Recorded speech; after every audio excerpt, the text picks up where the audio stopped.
ایک شخص کو خواب آیا کہ فلاں کو عمرہ کرا دو،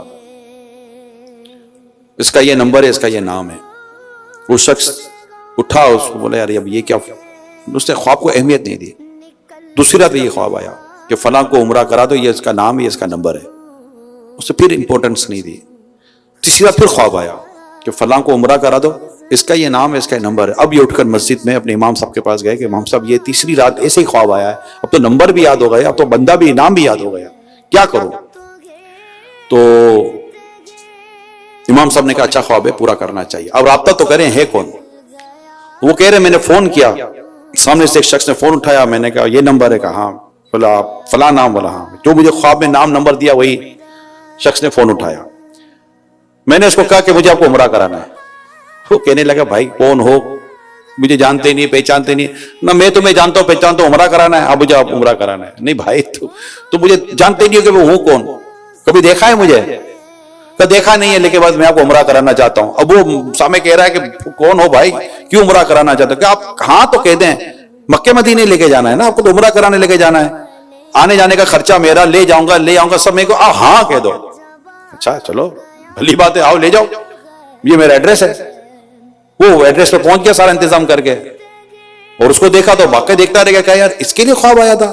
یعنی وہ آدمی دور دور تک اس کا کوئی دینداری کا یا کوئی ایسا مطلب کہ نمازی ہوگا یا کوئی ایسا ہوگا، کوئی اتا پتہ نہیں تھا، بالکل دین کی مطلب عمل سے دور، دین سے دور، فل دنیا دار جس کو بولتے ہیں، مگر اس کو عمرہ کرانا تھا۔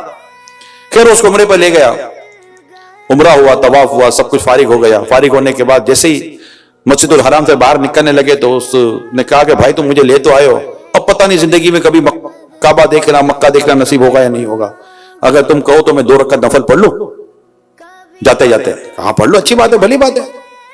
اب وہ اندر گئے نفل پڑھنے کے لیے، باہر ہی نہیں آئے، باہر ہی نہیں آئے، باہر ہی نہیں آئے۔ وہ باہر کھڑا انتظار کر رہا تھا، بھائی آئے تو ہم جائیں۔ وہ اندر ڈھونڈنے کے لیے چلا گیا کہ بھائی بندہ کدھر ہے، دیکھا تو سجدے میں۔ ٹھیک ہے بھائی، اب کافی دیر تک سجدے سے سر ہی نہ اٹھے، پھر جا کر دیکھا، ہلایا تو اس کی روح نکل گئی تھی۔ وہ تو کعبے کے آگے سجدہ کرتے ہوئے وہ تو انتقال کر گیا، وہ تو اف، یہ کیا خوش قسمتی ہے، یعنی مجھے اس کے لیے بھیجا گیا تھا کہ یہ وہاں جائے اور اس کی روح یہاں قبض ہوگی۔ اب دکھنے کو تو کچھ بھی نظر نہیں آ رہا تھا۔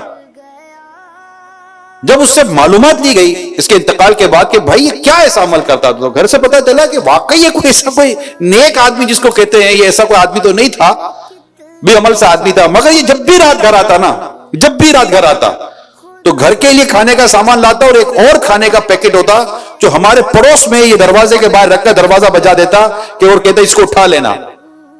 اور وہ ایک بیوہ کا گھر تھا، جب دروازہ کھلتا وہ اٹھا لیتی، پردے کے سارے اہتمام وہ کرتا تھا کیونکہ وہ سمجھتا تھا کہ یہ مطلب بے پردگی نہیں ہونی چاہیے وغیرہ، اتنا سمجھتا تھا یہ آدمی، اور وہ مطلب کہ پردے کے ساتھ سارے کام ہوتے تھے، شرعی تقاضوں کے ساتھ جس کو ہم کہہ سکتے ہیں۔ اور وہ عورت، تو اس کی بیوی کہتی ہے کہ جب وہ عورت کھانا اٹھا کر گھر میں آتی، دروازہ بند کر دیا، ہم آواز سنتے تو وہ عورت کھانا اٹھا کر دروازہ بند کر کے ایک دعا کیا کرتی تھی کہ یا اللہ اس کا خاتمہ ایمان پر فرمانا اور اچھا خاتمہ فرمانا۔ مجھے لگتا ہے اس عورت کی دعا قبول ہو گئی۔